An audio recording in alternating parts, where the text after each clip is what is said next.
வணக்கம் மக்களே, இன்றைக்கி வந்து கோதுமை கேக்கு எப்படி செய்யலான்னு பார்க்கலாம். இது வந்து கோதுமை மாவு வச்சு நம்ம வீட்டில் உள்ள பொருள் வச்சு சூப்பராக செஞ்சிடலாம்.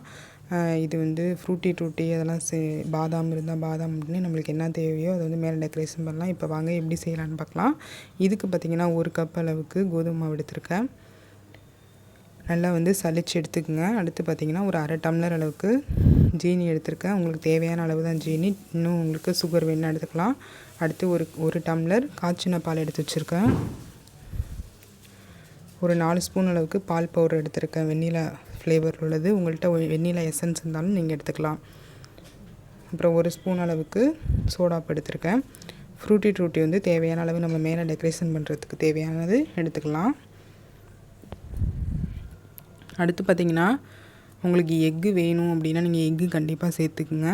என்கிட்ட வந்து கேக் ஜெல் இருக்கிறதுனால அதை நான் சேர்த்துக்கிறேன். இது வந்து கேக் ஜெல்னு கேட்டால் தருவாங்க. அடுத்து ரீஃபைண்ட் ஆயில் வந்து ஒரு 1/2 டம்ளர் அளவுக்கு எடுத்து வச்சுருக்கேன்.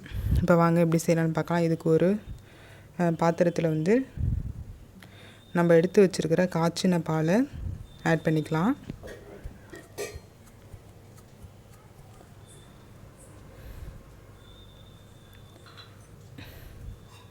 ஆட் பண்ணிவிட்டு இப்போ வந்து நம்ம ஒரு 1/2 டம்ளர் ஜீனி எடுத்து வச்சுருக்கேன். அதையும் இதில் ஆட் பண்ணிவிட்டு நல்லா வந்து மிக்ஸ் பண்ணி ஜீனி கரையிற அளவுக்கு எடுத்து வச்சுக்கணும். ஜீனி வந்து நல்லா பாலில் வந்து கரைஞ்சிடணும். அந்த அளவுக்கு நல்லா மிக்ஸ் பண்ணி பாலை தண்ணி எடுத்து வச்சுக்கோங்க.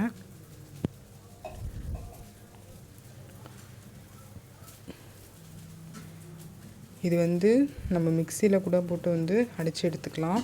இல்லைன்னா பீட்டர் வச்சுருந்தீங்கன்னா அதுலேயும் நம்ம வந்து கரைச்சிக்கலாம். இப்போ வந்து ஒரு வேறு பவுலில் வந்து கோதுமை மாவு வந்து ஆட் பண்ணிகிட்ருக்கேன். எல்லா கோதுமை மாவையும் ஆட் பண்ணிட்டேன். அப்புறம் வந்து வெண்ணிலா பால் பவுடரையும் அதிலே ஆட் பண்ணிட்டேன். இப்போ நம்ம கரைச்சி வச்சுருக்கிற இந்த பால் ஜீனி ரெண்டுத்தையும் வந்து கொஞ்சம் கொஞ்சமாக கலந்து நம்ம மாவு வந்து இட்லி மாவு பதத்துக்கு நம்ம கரைச்சி எடுத்துக்கலாம். கொஞ்சம் கொஞ்சமாக சேர்த்து அப்படி கட்டி இல்லாத அளவுக்கு நம்ம கரைச்சி எடுத்துக்கணும்.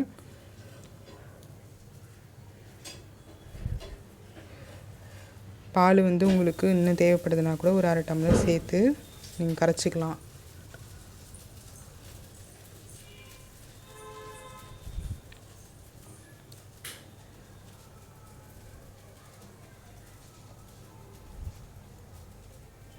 நல்லா அழுத்தம் கொடுத்து நல்லா வந்து கரைச்சிட்டே இருந்தீங்கன்னா இந்த அளவுக்கு வந்துடும். இந்த இட்லி மாவு அளவுக்கு நீங்கள் எடுத்துக்கங்க.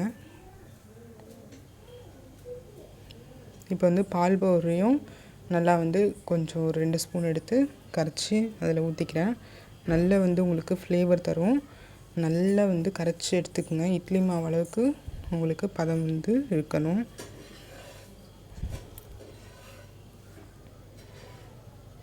இந்த மாதிரி இருக்கணும்.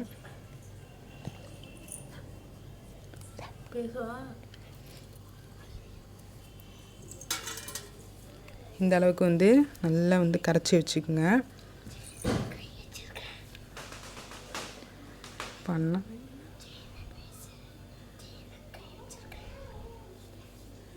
நல்லா வந்து அடித்து மாவை கரைச்சி வச்சுக்கோங்க.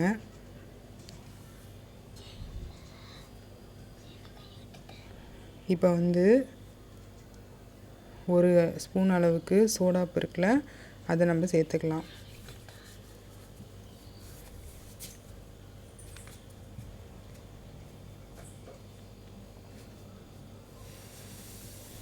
அதை சேர்த்து நல்லா வந்து கரைச்சி வச்சுக்கலாம். நம்ம வந்து மாவு எந்த அளவுக்கு நம்ம சலிச்சிட்டு நம்ம எடுத்து கரைக்கிறோமோ அந்த அளவுக்கு வந்து உங்களுக்கு கேக் நல்லா புஃப்னு உப்பி வரும். நல்லா வந்து சாஃப்டாகவும் இருக்கும். கண்டிப்பாக வந்து உங்களுக்கு கேக்கு ஜெல்லு இல்லை அப்படின்னு இருந்தீங்கன்னா கண்டிப்பாக 2 முட்டை சேர்த்துக்குங்க. 1/2 கப் மாவுக்கு 2 முட்டை தாராளமாக சேர்க்கலாம். இப்போ வந்து கேக்கு ஜெல்லு வந்து இந்த ஸ்டேஜில் நான் சேர்த்துக்கிறேன்.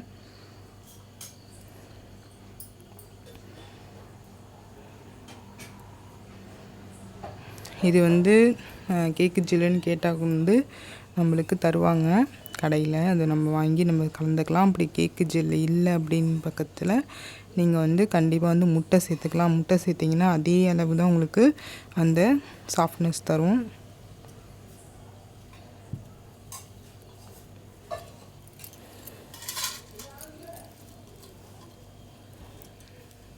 இந்த கேக்கு ஜெல் சேர்த்து நம்ம நல்லா வந்து மிக்ஸ் பண்ணிகிட்ருக்கோம்.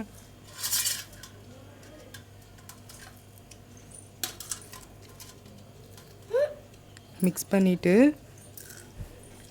அடுத்தது நம்ம வந்து ஒரு அரை டம்ளர் வந்து ரீஃபைண்ட் ஆயில் இல்லைனா சன்ஃப்ளவர் ஆயில் நம்ம வந்து இந்த மாவில் சேர்த்து அதையும் நல்லா கரைச்சி எடுத்துக்க போகிறோம். பாருங்கள், இந்த அரை டம்ளர் ஆயிலையும் நான் அதுலேருந்து சேர்த்து நல்லா வந்து கரைச்சிக்கிறேன். உங்களுக்கு வந்து இந்த இட்லி மாவு பதம் வந்து வர அளவுக்கு நீங்கள் வந்து எல்லாமே சேர்த்துக்கலாம். இது மாதிரி ஆயிலை வந்து ஊற்றிட்டு நல்லா வந்து கரைச்சிக்குங்க.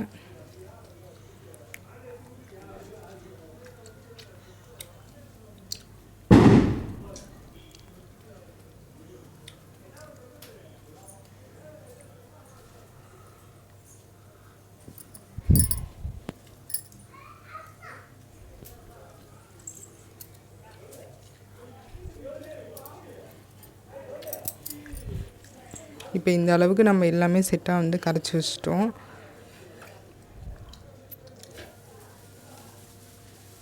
நல்லா வந்து செட் ஆகட்டும். அதுக்கிட்டே நம்ம ஒரு கேக்கு செய்கிற பிளேட்டில் வந்து எண்ணெய் தடவிக்கணும். நம்ம அந்த ரீஃபைண்ட் ஆயில் வந்து ஒரு 2 ஸ்பூன் அளவுக்கு வந்து எடுத்து இந்த தட்டு இல்லைனா ஏதாச்சும் இந்த கேக்கு பண்ணுற வந்து பாத்திரத்தில் தடவிக்கிங்க.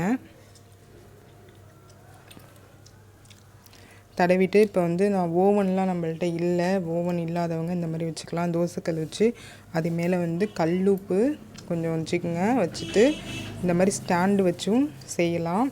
ஸ்டாண்டு வச்சு அது மேலே தட்டு வச்சு நம்ம மாவை அப்படியே ஊற்றிட்டு மூடி வச்சோம்னா நமக்கு வந்துடும். அப்படி இல்லைன்னா கல்லுப்பு நிறைய நல்லா போட்டு அது மேலே சும்மாவே வந்து தட்டு வச்சு நம்ம வந்து கேக்கை பேக் பண்ணி எடுத்துடலாம்.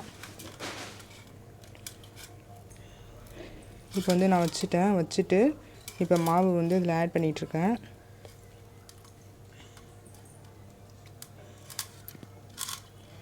மாவை ஆட் பண்ணிவிட்டு இப்போ நம்ம என்னென்ன டெக்கரேஷன் வந்து கேக்குக்கு வேணும் அப்படின்னு நீங்கள் நினச்சிங்களோ அதெல்லாம் வந்து நீங்கள் பண்ணிக்கலாம். இப்போ வந்து ஃப்ரூட்டி என்கிட்ட இருக்குது. அடுத்தது பாதாம் இருக்குது. இதெல்லாம் வந்து நம்ம சேர்த்துக்கலாம். அதுக்கு முன்னாடி வந்து கேஸோட தீ வந்து இந்த அளவுக்கு இருக்கணும், சிம்மில் இருக்கணும். இப்போ வந்து நான் ஃப்ரூட்டி வந்து சேர்த்துட்ருக்கேன்.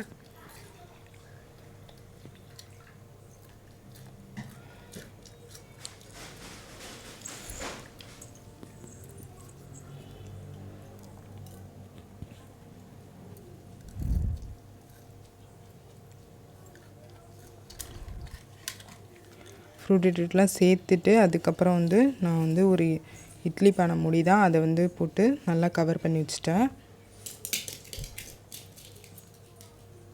பாருங்கள், நான் வந்து ஒரு மணி நேரம் அது வந்து குக் ஆகுங்க. 1 மணி நேரம் கழித்து இப்போ நான் திறந்து காட்டுறேன். சிம்மில் தான் இருக்குது அடுப்பு. இந்த அளவுக்கு நல்லா ஃபுல்லாக நம்மளுக்கு கேக்கு சூப்பராக உப்பி வந்திருக்கு பாருங்கள். கை வச்சா வந்து ஒட்டாது, அழுத்தினோம்னா அழுந்தி வரும். ரொம்ப சூப்பராக இருக்கும். உங்களுக்கு வந்து இந்த கேக்கு ஜெல் இல்லைன்னா கண்டிப்பாக நீங்கள் வந்து எக்கு வந்து யூஸ் பண்ணிக்கோங்க. இதே மாதிரி உங்களுக்கு சூப்பராக வந்து கேக்கு நல்லா ஃபுல்லாக உப்பி வரும். நம்ம வீட்டில் உள்ள கோதுமை வச்சு சூப்பராக நம்ம செஞ்சாச்சு. கண்டிப்பாக ட்ரை பண்ணுங்கள். வாழ்க வளமுடன்.